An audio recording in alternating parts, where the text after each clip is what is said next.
Bien, para mí es un gusto poderme comunicar nuevamente con ustedes. Agradezco la gentil invitación que me han hecho a expresar algunas ideas sobre pues, una vivencia compartida con todos ustedes y todas ustedes, que es las secuelas de la poliomielitis, pero también el síndrome postpolio.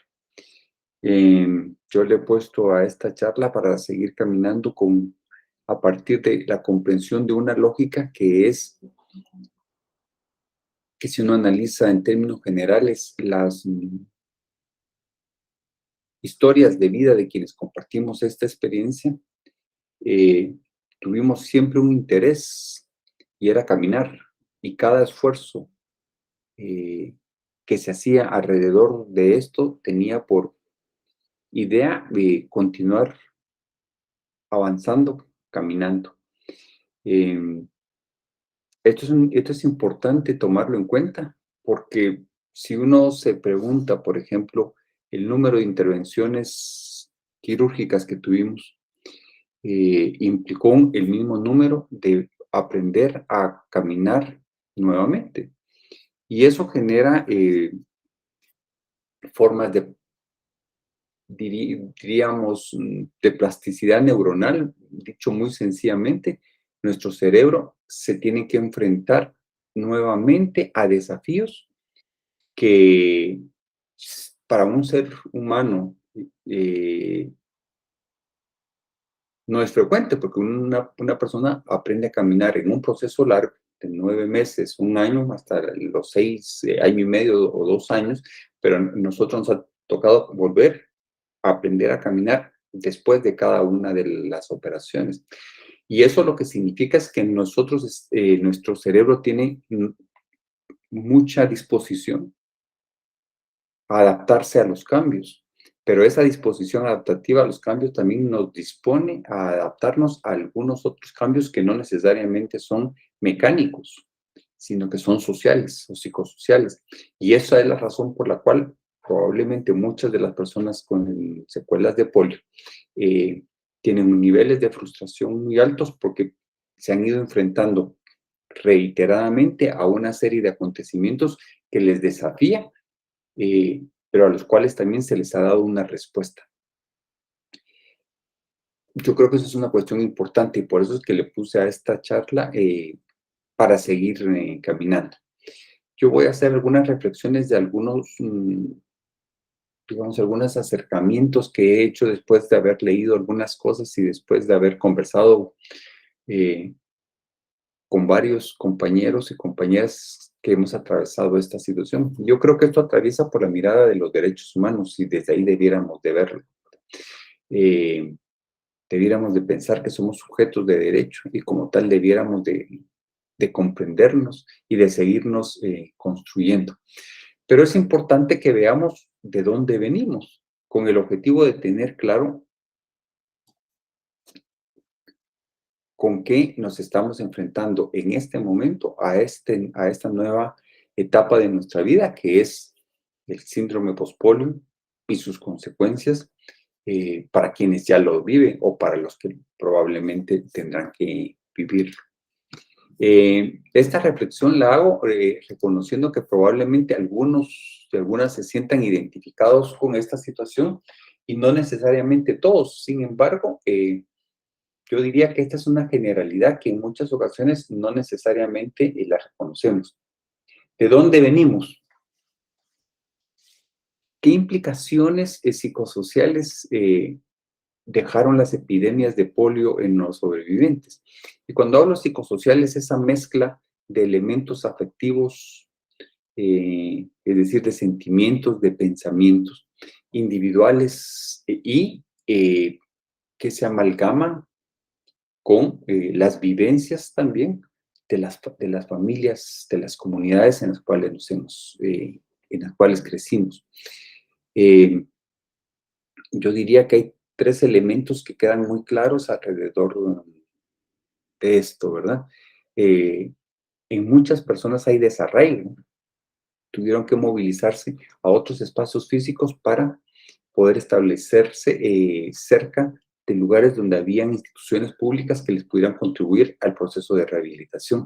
Esa separación emocional, familiar, comunitaria, tiene implicaciones importantes porque nuestros cercanos nos generan confianzas básicas, ¿verdad? Nos dan seguridades. Una nueva institución, una nueva ciudad, un nuevo ambiente, no necesariamente. Y por ahí pueden venir entonces derivados algunos sentimientos provocados por esto, como es el abandono o la falta de seguridad. Por eso es que viene este segundo elemento, que es el sentimiento de abandono. La otra es el sufrimiento, que el sufrimiento es una categoría, el sufrimiento se analiza desde lo psicológico, el dolor se plantea que es físico, pero el sufrimiento es psicológico. Probablemente algunos los reconozcamos, algunos otros no. Yo lo que me he encontrado en algunas reflexiones después de conversar con algunas personas es que no reconocen que se sufrió. Y esto puede obedecer a que psicológicamente es menos doloroso olvidar que recordar, ¿verdad? Lo que es cierto es que indudablemente se pasó dolor y el dolor también sufrimiento, ¿verdad? El desarraigo de no estar cerca de nuestras familias, de no estar cerca de nuestros amigos, de no estar en nuestras comunidades, eso también genera sufrimiento. Y no digamos el dolor propiamente de las intervenciones quirúrgicas, que no fueron pocas y que tampoco fueron minúsculas, ¿verdad?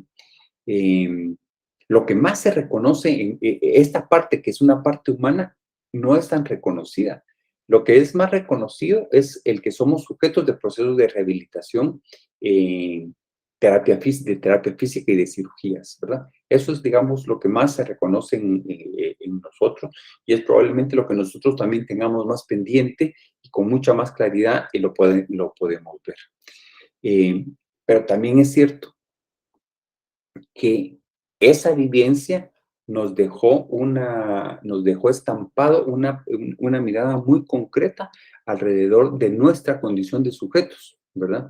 Es decir, nosotros fuimos, en aquel momento, no éramos vistos sujetos de trabajo, de investigación o de estudio, sino que éramos objeto y el ser objeto de esta situación contribuyó de manera significativa a la configuración de la imagen del minusválido y del lisiado. Pocas epidemias y pocos esfuerzos en el mundo reclaman en la participación o han reclamado de alguna manera la construcción de esta imagen, que es la nuestra, ¿verdad? Como lo dejó las secuelas de la polio. ¿Qué es lo que queda en este sentido, digamos, en cierta laguna o en cierta área gris poco identificada?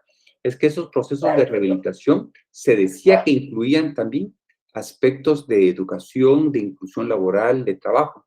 Sin embargo, cuando uno analiza las experiencias en América Latina, particularmente en aquellos países donde se ha trabajado más esto, no hay mucha evidencia de que haya habido esfuerzos importantes de acompañamientos en las diferentes áreas. En el área educativa probablemente es donde uno logra identificar un poco más de presencia, maestros en los hospitales, para contribuir al proceso educativo en estancias largas, algunos esfuerzos por colocación laboral, pero no necesariamente formación. Y la ausente importante ahí es, por ejemplo, el acompañamiento a las familias y el acompañamiento emocional a la persona y a las familias. Uno puede comprender que cuando se dieron las epidemias en América Latina de la poliomielitis, tanto la psicología podría tener poco desarrollo y por lo tanto podía pensar en que no se visibilizaba el tema. Por esa razón, uno podría explicar esto y hay que comprenderlo así, lo cual no implica que esa ausencia nos haya dejado algún elemento importante, porque la pregunta es cómo una niña, cómo un niño procesa largas estancias de hospitalización vinculadas a dolor y a sufrimiento, y cómo las reconfigura dentro de su proyecto de vida, cómo las reconfigura con sus relaciones familiares y comunitarias. Y eso uno reconoce que hay una ausencia importante. Sería interesante por ahí hacer una encuesta cuántos de nosotros hemos pasado procesos psicoterapéuticos con el objetivo de tratar justamente esto y cuánto nos ha permitido procesar alguna de las implicaciones psicosociales de las cuales voy a hablar posteriormente. ¿Qué es lo que queda claro y qué es con lo que aprendimos a caminar? Bueno, el 76%, así lo dicen algunos estudios, de pacientes contagiaron la polio antes de sobrepasar los 2 años, es decir, éramos muy niños la mayoría cuando ni siquiera éramos considerados niños, ¿verdad? Eran las primeras infancias cuando nos fuimos infectados.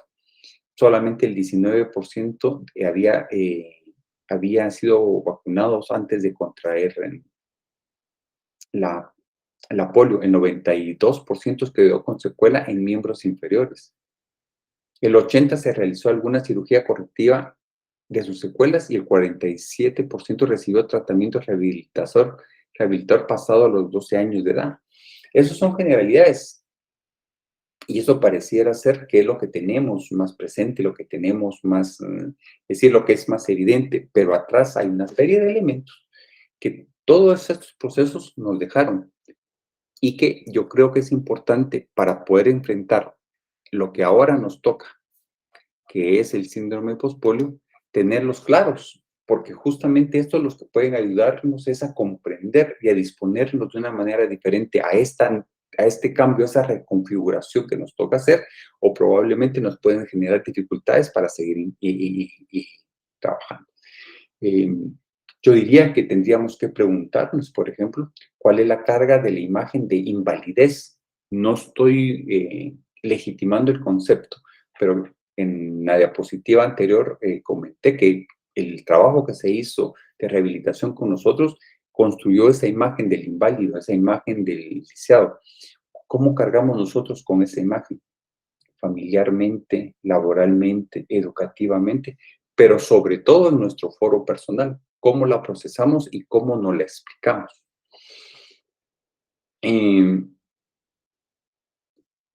¿Cómo aprendimos a relacionarnos a partir de las miradas médico-rehabilitadoras del contexto sanitario? Es decir, ¿cómo aprendimos que nosotros éramos un expediente con, con una asignación específica, pero a partir de miradas que lo que intentaban hacer era contribuir a que nosotros camináramos, pero en muchas ocasiones en una sociedad que no nos permitía ir a donde queríamos, ¿verdad? Entonces, el trabajo del médico rehabilitador, el trabajo de la institución sanitaria, se quedaba cortada frente a las dificultades de inclusión que generaban la sociedad en su conjunto. Es decir, contribuyeron con nosotros a caminar, pero ¿hacia dónde íbamos? ¿Verdad? ¿Cómo íbamos construyendo ese futuro y ese proyecto de vida?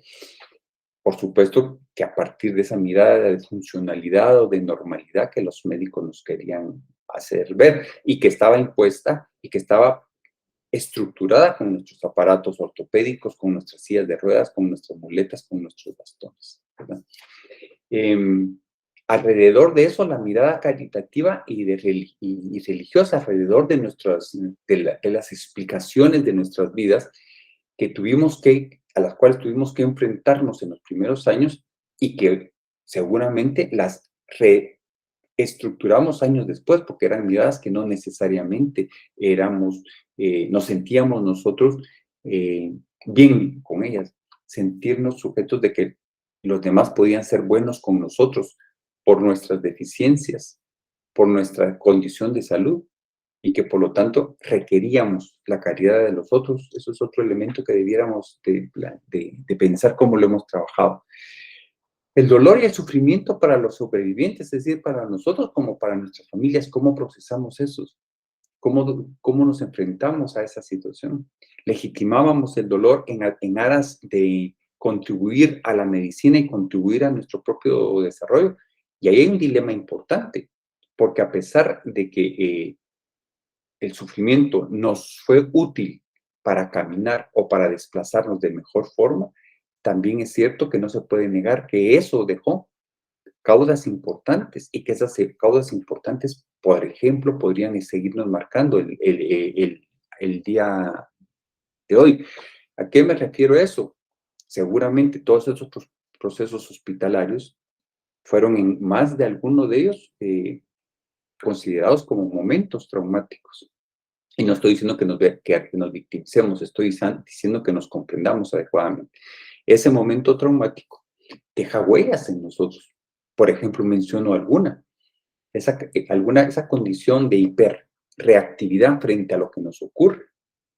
Es una huella importante, porque al final de cuentas, uno puede pensar que porque uno reaccionaba tan fuertemente y tan rápidamente frente a lo que nos estaba ocurriendo, porque veíamos que nos estaban amenazando, porque no había una seguridad básica, no había una confianza básica de saber de que lo que venía no necesariamente iba a trasladarse de forma negativa. Eso, como lo consideramos una amenaza, reaccionaba muy rápidamente frente al ambiente. Y esa puede ser una manera en la cual sigamos estando frente a los diferentes escenarios a los cuales nosotros nos enfrentemos. Entonces, ¿cómo hemos enfrentado a ese dolor y el sufrimiento? No solamente para nosotros, sino que para las historias que las familias contaban, ¿verdad? ¿Qué implicación tiene para nosotros el sabernos que de alguna manera fuimos responsables con haber provocado ese dolor? Por supuesto que también fuimos responsables de haber provocado alegrías, ¿no?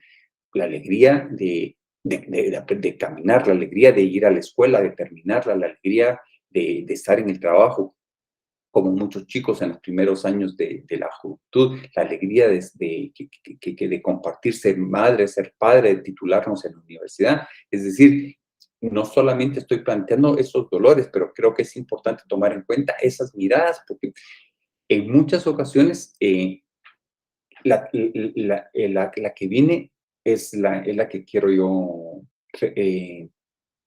subrayar. Hay otras implicaciones que tienen que ver con elementos económicos de costear gastos adicionales y aunque pareciera ser una cuestión un poco lejana de los elementos psicológicos, juega un papel importante, porque al final de cuentas también esto desgasta emocionalmente. Esto que subrayo aquí, la imposición social de asumir una actitud positiva frente a la adversidad por la cual atravesamos, yo creo que esa es a la cual me quiero referir. Esa actitud positiva que en muchas ocasiones no nos damos cuenta cómo se instaló y si está instalada, ¿verdad? Es la que nos hace olvidar todo lo de arriba y pensar siempre de manera positiva. Ahora, yo no estoy diciendo que eso esté mal, lo que estoy diciendo es que eso invisibiliza lo otro. Y al invisibilizar eso, no va a ser difícil que caigamos en cuenta que tenemos elementos que trabajar, porque los venimos arrastrando y no nos hemos dado cuenta. Y esos elementos de una actitud positiva es siempre ver, por ejemplo, que las operaciones las pudimos superar, y claro que las pudimos superar, y que por eso estamos ahora acá y que por eso caminamos, por supuesto, pero ¿qué dejó esa implicación? ¿Qué dejó esa operación como elemento de sufrimiento? Porque resulta ser que eso se puede expresar ahora nuevamente, ¿verdad? ¿Por qué? Porque todos estos elementos, a mi criterio, muy pocos de nosotros tuvimos la oportunidad de discutirlos, de tener acompañamientos sociales, familiares, para hablar del tema, terapéuticos para poderlos abordar. Entonces, con esto que he planteado, mi argumento es el siguiente, perdón. Mi argumento es el siguiente. Creo que para enfrentar lo que tenemos que estar, lo que nos toca enfrentar ahora, es reconocernos que somos sujetos de derechos, que como sujetos de derechos estas cosas se tienen que ir ganando y peleando todos los días. Los derechos no nos los dan, hay que luchar por ellos. Y esa es la lógica de seguir caminando, esa es la lógica de salir del lugar que nos han querido poner como pacientes, deprimidos, a por ya ubicarnos a nosotros como sujeto de derechos. Eso es una lucha permanente, no solamente en el terreno social, en el terreno comunitario, sino en el terreno individual, que yo siga pensando que soy sujeto de derechos, ¿verdad? La otra, reconocer nuestros océanos de fortalezas, porque en todos estos procesos hemos construido fortalezas. Tenemos niveles de frustración altos, tenemos mucha capacidad plástica para enfrentar una serie de adversidades. sino si alguien nos pueden decir que enfrentamos adversidades, hemos sido nosotros con suficientes recursos cognitivos, racionales, también emotivos y sociales, por supuesto, ¿verdad? Pero también reconocer nuestras lagunas de fragilidad, porque esas lagunas de fragilidad pueden ser un elemento que en esta nueva etapa, que es enfrentar el síndrome postpolio, nos traiciona, ¿verdad? No reconocer nuestras fragilidades, no reconocer nuestras debilidades, es ponernos en condición de vulnerabilidad en un contexto nuevo, por muy paulatinamente que se vaya reconfigurando.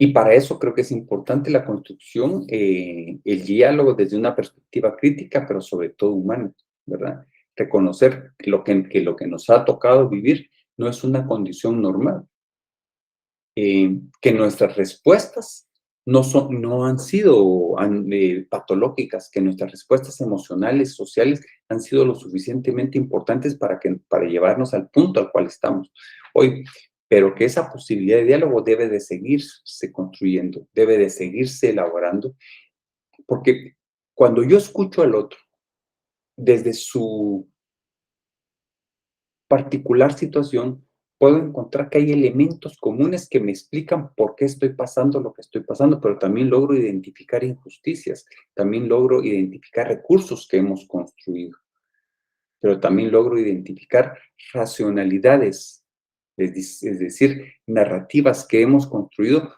para legitimar lo que nos pasó y no hacer crítica frente a ellas. Y en muchas ocasiones privatizar eso que nos ha pasado, porque eso que nos ocurrió termina siendo un problema familiar, del cual no se habla muchas veces, sobre todo si fue acompañado de actos de violencia en los procesos de hospitalización, en las escuelas, etcétera, etcétera. Entonces, mi argumento, y con esto finalizo, es para seguir caminando, es importante tener en cuenta estos tres elementos: identificarnos como sujetos de derechos, encontrar nuestras fortalezas, pero también nuestras fragilidades. Y eso solamente se puede hacer a partir de un diálogo crítico, pero sobre todo humano. Muchas gracias y quedo atento a sus preguntas y comentarios.